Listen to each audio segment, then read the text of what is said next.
로마서 12장 1절 2절 우리 한 목소리로 읽겠습니다. 시작.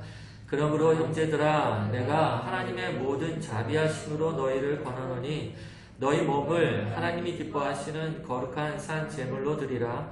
이는 너희가 드릴 영적 예배니라. 너희는 이 세대를 본받지 말고 오직 마음을 새롭게 함으로 변화를 받아 하나님의 선하시고 기뻐하시고 온전하신 뜻이 무엇인지 분별하도록 하라. 아멘. 우리는 주일 아침 계속해서 특별히 마음에 대해서 말씀을 나누고 있습니다. 올해의 말씀 여러분이 좀 암송하면 좋을 것 같아요. 마태복음 5장 8절 한번 해볼까요? 시작. 마음이 청결한 자는 복이 있나니 그들이 하나님을 볼 것이니요. 한번 다시요. 마음이 청결한 자는 복이 있나니 그들이 하나님을 볼 것이니요. 마음이 청결하다라고 얘기했을 때 마음이 청결한 사람은 어떤 사람을 말한다고 했습니까? 투명한 사람, 겉과 속이 같은 사람, 또 하나님의 뜻과 우리의 뜻이 일치하는 사람, 하나님의 마음과 우리의 마음이 일치하는 사람이라고 얘기했습니다. 마음이 더러운 사람은 나쁜 생각을 한다기보다는 자기의 마음과 생각이 일치하지 않는 사람입니다. 하나님의 뜻과 자기의 뜻이 달라요. 그래서 좋은 삶을 사는 것 같이 보이고 좋은 행동을 하는 것 같이 보이지만 이런저런 욕심이 그 가운데 가득해서 늘 하나님 앞에서 혼란스러운 사람이 마음이 더러운 사람입니다. 우리의 마음이 중요합니다.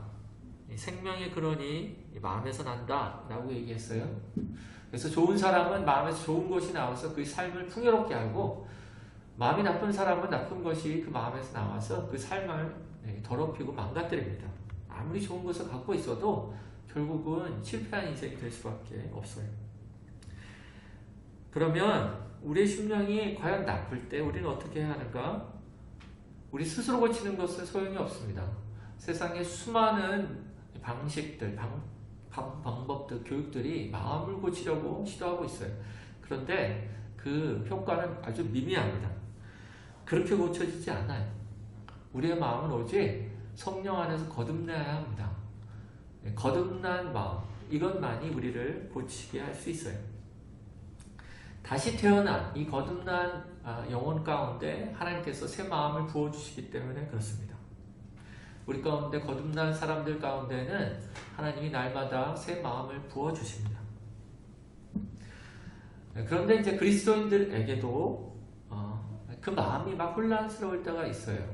하나님께서 주신 새 마음이 있음에도 불구하고 우리의 마음이 어떤 거에 이게 사로잡히면 세상 정욕에 사로잡히거나 아니면 어떤 욕심에 사로잡히면 이 마음이 이렇게 하나님의 마음과 일치하지 않기 때문에 마음이 더럽혀진 상태입니다. 그때는 하나님께서 주시는 평강을 누리지 못해요. 하나님께서 우리 가운데 비춰주시는 그 얼굴빛을 보지 못하기 때문에 그렇습니다. 평안을 잃어버리죠. 혼란스러워집니다. 그리스도인들도 세상 사람들하고 똑같이 그렇게 어려운 상황이 되게 되는 겁니다. 그렇기 때문에 우리는 우리의 마음을 새롭게 해주신 이 마음을 잘 지키고 늘 새롭게 해달라고 성령을 부어달라고 기도해야 합니다. 이 기도는 아마 여러분 가운데 날마다 평생 해야 할 기도 제목일 거예요. 하루 중에도 시시로 기도해야 할 기도 제목입니다. 내 바람이 있는데 내 바람이 하나님의 뜻과 일치될 수 있도록 주님 도와주십시오. 이렇게 날마다 매시 기도해야 합니다. 우리의 마음이 하나님의 뜻을 기뻐하도록 그렇게 기도해야 돼요. 저는 이 마음에 대해서 설교를 지금까지 하면서 한 가지 꼭 덧붙여야 할 것이 있음을 느낍니다. 여기에 아주 재빨리 덧붙여야 할 게 있어요. 그게 뭐냐면 우리가 바뀌어야 할 것은 마음뿐이다. 이렇게 여러분이 오해하지 않기를 바라기 때문에 그래요. 내 마음이 하나님을 기뻐하면 그것으로 됐다. 이렇게 생각하지 않기를 바랍니다. 우리란 존재는 마음이 전부가 아닙니다. 마음은 우리 내면 세계에 속한 거죠. 마음은 보이지 않는 영역을 말합니다. 근데 우리란 사람은 보이지 않는 영역뿐만 아니라 보이는 영역, 이 몸을 갖고 있어요. 이 몸과 마음을 갖고 있는 우리란 존재, 이런 것을 잊어버리면 안 됩니다. 우리의 마음이 변화된 것으로 끝난 게 아니라 우리의 마음의 변화를 따라 우리의 몸도 변화돼야 돼요.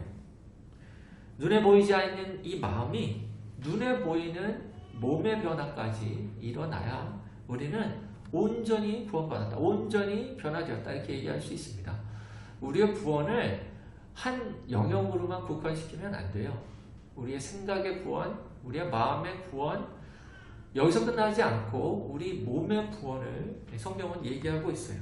궁극적으로 우리가 장시장가 오면 주님이 오실 텐데, 주님을 만날 때 우리의 영혼만 구원되는 것이 아니라 우리의 몸도 구원하실 것이다, 우리의 몸을 새롭게 하심으로 구원하실 것이다 라고 얘기하시는 것이 성경에 아주 여러 군데 있어요. 주님은 최종적인 우리 몸의 구원을 약속하셨지만 날마다 우리의 몸의 구원들을 인도하시고 그것들을 이끄시는 분이 하나님이세요. 이제 우리는 눈에 보이는 이 실제, 우리 몸에 대해서 우리의 눈을 돌려야겠습니다. 여기에 즉시하고 직면해야겠어요. 1절이 그걸 얘기하고 있어요. 1절 다 같이 한번 보면, 그러므로 형제들아, 내가 하나님의 모든 자비하심으로 너희를 권하노니 너희 몸을 하나님이 기뻐하시는 거룩한 산 제물로 드리라. 이는 너희가 드릴 영적 예배니라. 이렇게 얘기합니다. 영적 예배. 특별히 로마서 12장 1절에서 영적 예배를 뭐라고 얘기하냐면 우리의 몸을 드리는 것을 영적 예배라고 말하고 있습니다.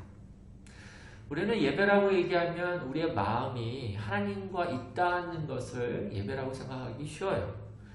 그래서 청결한 마음이 갖는 하나님을 본다라고 얘기할 때 이것을 예배라고 얘기할 수도 있어요.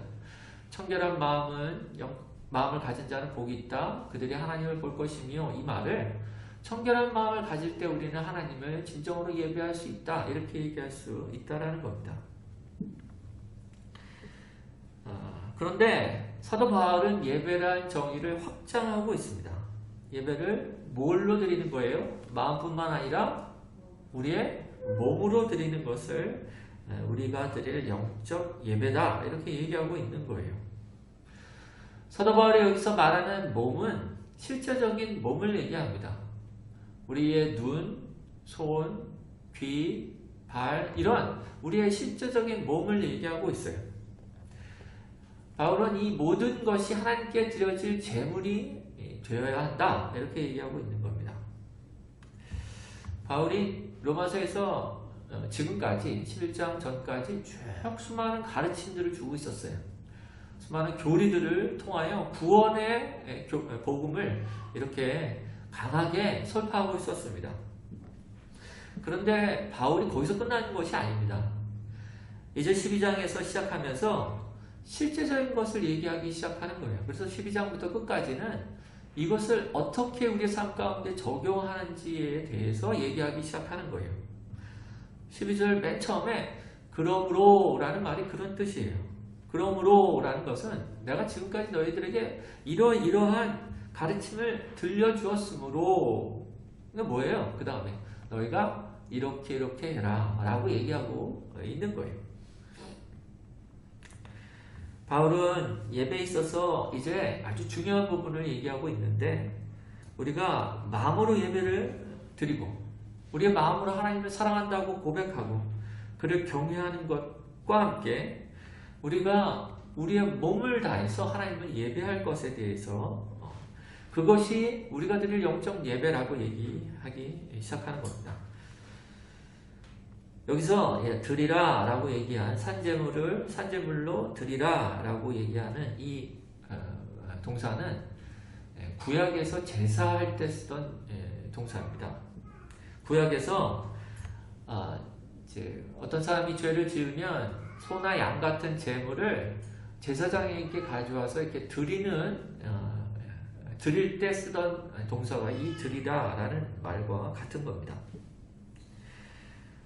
제사장한테 그 제물을 드리면 제사장은 그 제물을 잡았습니다. 죽였어요. 그 피를 제단에 뿌리고 태우거나 그것을 제물로 드렸어요. 그 제사로 말미암아 그 제물을 가져온 자의 죄를 사하여 주는 것이 이 제사였습니다. 근데 그 제물을 드릴 때 양의 다리 한쪽을 드리거나 양의 귀 한쪽을 드리는 게 아니라 양을 죽여야만 했어요. 여기서 말하는 것은, 여기서 드린다라는 것은요, 제사적 용어를 썼다라는 건 뭐냐면 죽임을 포함하고 있다라는 것을 얘기합니다. 온 전체를 드림으로, 생명을 드림으로 전부를 드리는 이 의미를 포함하고 있다라는 거예요. 우리가 우리의 몸을 산제물로, 산제사로 하나님께 드린다라는 것은 어느 한쪽을 드리는 것을 얘기하고 있지 않아요. 전체를 드리는 것을 얘기하고 있습니다. 우리가 예배를 드릴 때 우리의 마음만 드리는 것이 아니라 우리의 실제적인 몸도 하나님 앞에 나아가게 되겠습니다.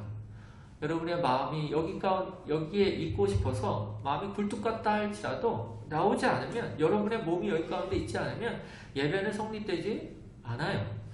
그런 것처럼 여러분의 마음뿐만 아니라 여러분의 몸도 같이 주님께 드려져야 한다라고 얘기하는 것이 바울입니다. 여기서 거룩한 산 제사 이렇게 얘기하지 않습니까? 이것도 마찬가지로 그 제사에 쓰여지는 용어예요. 거룩하다라고 얘기할 때 제물이 거룩해야만 했어요. 구약에서 제사장이 드려지는 제물은 다시 말해서 흠이 있으면 안 됐어요. 흠이 없는 양이나 소로 드려지는 그런 제물이어야 했습니다. 우리도 마찬가지로 흠 없는 제사로 우리 자신을 드리기를 힘써야 한다는 것을 얘기하고 있는 거예요. 우리 육체가 죄악된 것에 담겨 있지 않도록, 죄악된 것에 접촉하지 않도록 우리 자신을 거룩하게 되도록 구별해야만 하는 것을 얘기하고 있는 겁니다.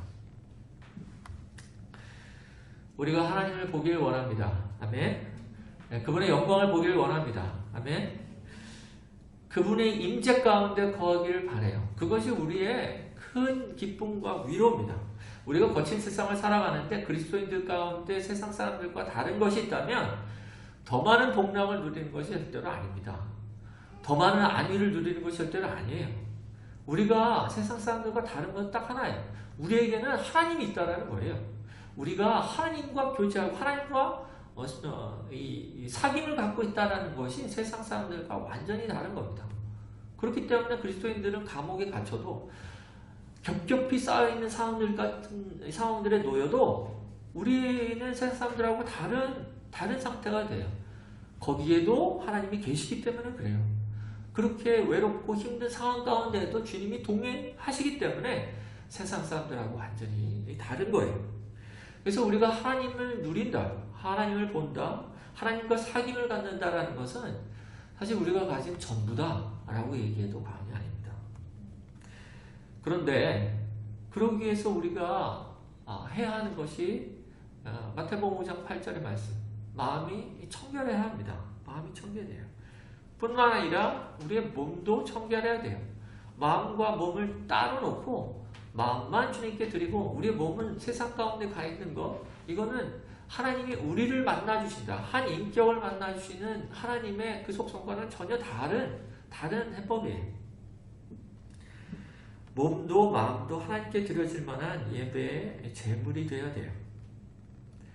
우리의 마음은 하나님을 사랑하는데 우리의 눈이 헛된 것을 즐거워할 수가 없습니다. 우리의 마음은 하나님을 사랑하는데 우리의 발이 헛된 것을 향할 수가 없어요. 우리의 마음이 하나님을 예배하는데 우리의 손이 헛된 것을 대하지 않습니다. 우리의 마음과 몸이 일치해야 된다는 거예요. 근데 문제는 이 몸과 마음이 따로 놀 때가 있다는 거예요. 우리에게. 저는 이런 장면을 본 적이 있었습니다. 어느 봄날 초등학교에 운동회가 열렸습니다. 아이들과 부모들이 다 모여서 그 여러 경기들을 진행하고 있었어요. 그 경기 중에 하나는 2인 삼각 경기였어요. 아빠와 아들이 다리를 하나를 묶고 이렇게 달리는 그런 경기죠. 이제 땅 하면서 출발했을 때 열심히 달립니다. 처음에는 하나 둘 이렇게 가다가 옆란에 있던 다른 집 아들과 아빠가 앞을 치고 나가기 시작합니다. 그럼 어떻게 돼요? 이제 마음이 급해지죠. 그래서 열심히 더 나가려고 하다가 뒤에 엉켜서 나뒹굴어지는 장면입니다. 급한 마음에 그때 어떻게 하냐면 아이를 들쳐업습니다. 아이를 들쳐업고 이제 뛰죠, 부모가. 근데 그게 더 패착이에요. 왜냐하면 몸은 앞으로 가려고 하는데 다리가 안 따라주는 겁니다. 앞으로 이제 애를 얻고 이제 고꾸라지는 이런 경우들도 있습니다. 젊을 때하고 다른 거죠. 몸이 이제 따라주지 않는 겁니다. 저는 이 마음과 몸이 일치하지 않는 사람을 어떻게 얘기하냐면요. 훈련되지 않은 사람이다 이렇게 얘기할 수 있어요. 마음과 몸이 일치하지 않으면 엎어지게 돼 있어요. 마음은 앞으로 달려가고 싶죠. 막 빨리 가고 싶은데 다리가 안 움직여주는 거예요. 다리가 평소에 운동을 안 해서 움직여주지 않으면 앞으로 넘어지게 되어 있습니다. 훈련되어 있지 않으면 마음처럼 달려갈 수가 없어요. 반대로 자기의 마음을 따라 자기의 발이 움직여주면 날아간다고 그러죠. 날아갑니다. 이런 사람을 훈련된 사람이라고 얘기할 수 있어요. 저는 마음을 훈련될 수 있다고 생각하지 않습니다. 훈련으로 마음을 바꿀 수 없어요. 저는 성교회에서 10년 있었습니다. 수없이 봤어요. 훈련으로 마음이 바뀌지 않더라고요. 금방 제자리로 돌아가는 거 많이 봤습니다. 군대에서 훈련을 열심히 받아도 집에 돌아와서 며칠이면 제대한 다음에 전역한 다음 며칠이면 다시 돌아온다고 하잖아요. 궁극적으로 마음이 바뀌지 않으면 훈련이 되지 않아요. 훈련은 무엇을 하는 거냐면 우리의 마음과 우리의 몸을 일치시키는 겁니다. 마음이 먼저 변화돼야 돼요. 우리는 성령으로 우리의 마음이 하나님의 마음으로 변화돼야 돼요. 근데 그 마음이 변화됐음에도 불구하고 몸이 따라주지 않을 때 우리는 어떻게 해야 되냐면 훈련해야 돼요. 이 마음을 따라 우리의 몸이 움직이도록 훈련해야 되는 겁니다. 저는 여러분의 심령이 하나님을 경외하는 그리고 하나님을 즐거워하는 그런 심령이 되길 바랍니다. 날마다 하나님의 얼굴을 보고 기뻐하는 사람이 되길 바라요. 그리고 또한 여러분의 몸도 하나님을 경외하는데 하나님을 높이는 데 사용되기를 바랍니다. 여러분의 실제적인 인생이 하나님께 드려지는 거룩한 산 제사가 되어서 하나님 기뻐하시는 것들이 되기를 바라요. 그것이 진짜 우리 삶 가운데 의미가 되고 우리 삶 가운데 기쁨이 된다는 것을 여러분의 인생을 통해서 더 많이 알게 되기를 바라요. 그러기 위해선 여러분의 몸이, 우리의 몸이 훈련되어야 합니다. 여러분의 마음, 이거 하나만으로는 여러분의 전인이 다 회복되었다, 구원났다 이렇게 얘기할 수 없습니다. 제가 얘기하고 싶은 거는 제가 여러분을 훈련시키지는 않을 겁니다. 제가 여러분을 훈련시키는 거야 뭐 일찍 나오십시오, 기도 열심히 하십시오, 성경 읽으십시오, 예배에 빠지지 마십시오, 뭐 이런 정도겠죠. 제가 시키는 어떤 훈련들은 상당히 미미하고 보잘것없습니다. 참된 훈련은 누가 시키십니까? 예? 참된 훈련은 하나님이 시키십니다. 하나님이. 좀 길게 볼 필요가 있어요. 훈련을. 하나님이 우리 인생을 다루어 가시는 이 훈련을, 이 긴 훈련을 볼 필요가 있습니다. 하나님께서 훈련시키는 방식은 이래요. 우리에게 먼저 새 마음을 주십니다. 새 마음 주세요. 거듭나게 하셔서 우리 영혼을 새롭게 하세요. 그리고 우리가 기도하며 말씀을 들으며 새 마음을 주십니다. 그런데 우리의 몸이 따라주지 않을 때가 있어요. 몸이 그 마음을 따라 움직이지 않을 때가 있어요. 그러면 어떻게 합니까? 하나님이 훈련시키십니다. 우리 삶에 개입하셔요. 여러 가지 일들을 우리 삶 가운데 일어나게 하셔서 주신 이 새 마음을 따라 사는 것이 가장 복되다는 것을 어렴풋 하게 깨닫게 하시고 그쪽으로 돌아오게 하세요. 그러면 하나님을 누리죠. 하나님과 동행하게 됩니다. 그러다가 또 우리의 몸이 우리의 마음을 따라 움직이지 않는 때가 다시 찾아옵니다. 그러면 세상으로 가겠죠. 세상으로 가면 어려움이 닥치게 됩니다. 어려움이 닥치면 주님께서 훈련하세요. 그러면 그 훈련을 통해서 다시 우리의 이 지친 몸, 세상으로 힘들어졌던 이 몸이 다시 주님께로 힘들지만 정말 괴롭지만 다시 한번 우리의 몸을 이끌고 주님께로 오게 되는 겁니다. 이러한 후회와 돌이킴이 반복되는 것이 바로 훈련입니다. 결국은 훈련을 다 우리가 마치면 결론이 하나 딱 생겨요. 주님 곁에 있는 게 가장 좋구나. 주님과 동행하는 것이 가장 행복하구나. 라고 이 결론 짓게 돼요. 우리의 몸과 마음이. 그러면 훈련이 마친 다음에는 어떻게 되냐면 아무리 몸이 지쳐도 주님 앞에 무릎을 꿇게 돼요. 아무리 어려워도 말씀을 듣고 말씀에 귀를 기울이게 됩니다. 아무리 피곤해도 예배 가운데 우리의 발이 움직이게 돼요. 아무리 힘이 없고 내가 가진 것이 없어도 어려운 사람을 향해서 우리의 손을 이렇게 내밀게 되는 겁니다. 그것 자체가 쉬운 것은 아니지만 이제 우리의 마음과 몸이 일치돼서 하나님께 드려지는 산 제물이, 하나님께 영광을 돌리는 산 제물이 되도록 우리를 이끌어가는 거예요. 우리가 우리의 온 마음으로 하나님을 예배해야 합니다. 아멘. 또한 그 마음을 따라 우리의 몸도 하나님을 예배해야 돼요. 이 둘이 일치해야 합니다. 일치해야 돼요. 그러기 위해서 다시 말하지만 몸이 훈련돼야 합니다. 저는 독려할 뿐이에요. 하나님 여러분 가운데 행하시고 있는 일들이 있을 거라고 저는 생각합니다. 여러분을 트레이닝하고 계시는 것이 있다고 생각합니다.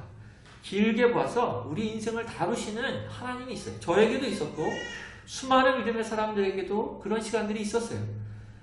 그제서야 그들이 하나님께로 받았던 이 새 마음과 그들의 육체가 일치된 삶을 살기 시작한 거예요. 사도 바울은 이것에 대해서 좀 과격한 표현을 씁니다. 내가 내 몸을 쳐 복종하게 함을 이렇게 얘기해요. 자기의 몸을 쳐서 복종하게 한다. 저는 그냥 여기까지 안 가도 그냥 따뜻한 집에서 그 폭폭한 쿠션 위에 무릎을 꿇고 하나님 앞에 기도하는 거, 그 정도가 우리 가운데 해야 할 훈련 중에 아마 첫 단계라고 저는 생각합니다. 너무 무섭게 생각하지 마십시오. 어떤 사람들은 저는 아무것도 할 수 없어요. 내가 가진 신앙은 이것뿐. 이렇게 얘기하는 사람들도 있습니다. 뭐 그럴 수 있습니다. 근데 자기의 몸이 훈련되지 않은 어떤 그 변명거리일 수 있어요. 자기 마음이 정말로 하나님을 경외하는 마음이 있는지 돌아볼 필요가 있다고 생각합니다. 우리는 우리를 추적하시는 하나님을 피할 수가 없습니다. 하나님은 우리를 끝까지 따라오십니다. 우리를 구원하셔서 이 구원을 이루어 가세요. 주님 우리를 따라오셔서 궁극적으로 하나님께 드려지는 산 제물이 되도록 그렇게 인도하세요. 우리의 마음과 몸을 통해서 하나님은 반드시 영광을 받으실 겁니다. 아멘. 물론 하나님께서 막 험상궂은 얼굴로 우리를 막 잡으려고 따라오시는 것은 아닙니다. 다윗은 자기를 추적하시는 하나님이 이렇게 얘기합니다. 시편 23편 6절에 내 평생에 선하심과 인자하심이 반드시 나를 따르리니 이렇게 얘기해요. 여기서 따른다라는 말은 히브리어로 추적하다라는 말이에요. 선하심과 인자하심이 나를 계속적으로 추적하고 있다. 이렇게 얘기하고 있는 거예요. 하나님은 우리를 인자하심으로 따라오고 계세요. 선하심으로 우리를 따라오고 계세요. 그래서 우리에게 주신 이 새 마음이 우리의 몸과 일치되도록 우리를 훈련하십니다. 힘을 주시고 독려하시고 때로는 야단치시고 깨우셔서 하나님의 백성이 되도록 하나님께 온전한 제물이 되도록 그렇게 인도하세요. 우리가 믿음이 성장하면 달라지는 건 뭐냐면 우리를 훈련시키러 오시는, 우리를 추적하시는 하나님을 거부하지 않는다는 거예요. 이전에는 어떻게든 피하려고 했다면 오히려 환영하고 그것 자체가 내 몸에는 피곤하고 힘든 것일 수 있지만 기뻐하기 시작해요.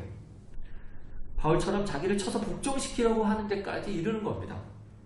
자기의 몸과 마음이 하나님께 온전한 제사가 될 때까지 하나님 저를 다루어 주십시오. 이렇게 하나님의 훈련을 받아들이는 것이 성숙한 변화된 사람의 모습들 중에 하나가 됩니다. 말씀을 맺겠습니다. 날마다 우리가 우리의 마음을 새롭게 해야 합니다. 아멘. 뿐만 아니라 우리의 몸도 새로워져야 합니다. 우리의 몸이 훈련되어야겠어요. 훈련하는 방법은 아까도 얘기했지만 훈련이 우리의 마음을 바꿀 수 없어요. 하기 싫은데 억지로 하는 거 아무도 하면 안 됩니다. 하나님 받지도 않으세요.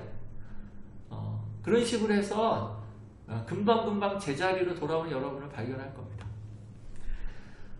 여러분의 마음이 먼저 변화되기 위해서 하나님께 기도해야 돼요. 하나님, 제 마음이 세상을 향하고 있어요. 회개하시고 하나님 제 마음을 변화시켜 주십시오. 하나님의 뜻과 내 마음이 일치되도록, 내 마음이 청결한 심령이 되도록 먼저 기도해야 합니다. 그러면 이 기도를 통해서 성령이 우리 가운데 부어주세요. 무엇을요? 새 마음을 부어주세요. 하나님의 뜻을 따르고자 하는 마음을 부어주십니다.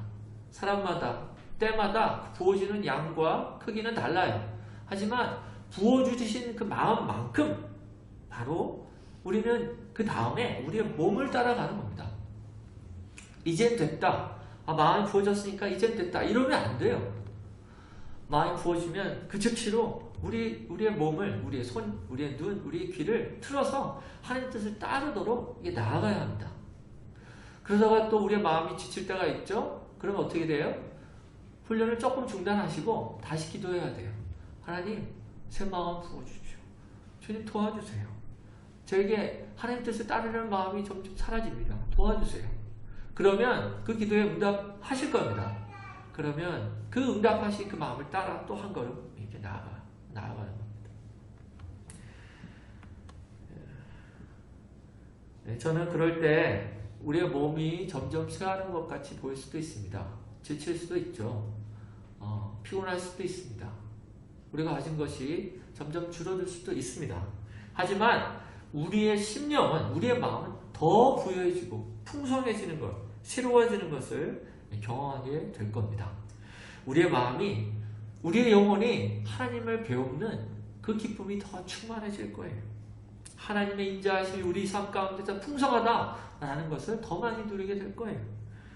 하나님이 우리 가운데 그 얼굴빛을 비출 때야 우리의 영혼은 그제서야 혼란, 어둠이 사라지고 참 빛 가운데, 참 평안 가운데 이르게 됩니다. 그 기쁨과 만족을 누리게 되는 우리 모두가 되길 주님의 이름으로 축원합니다.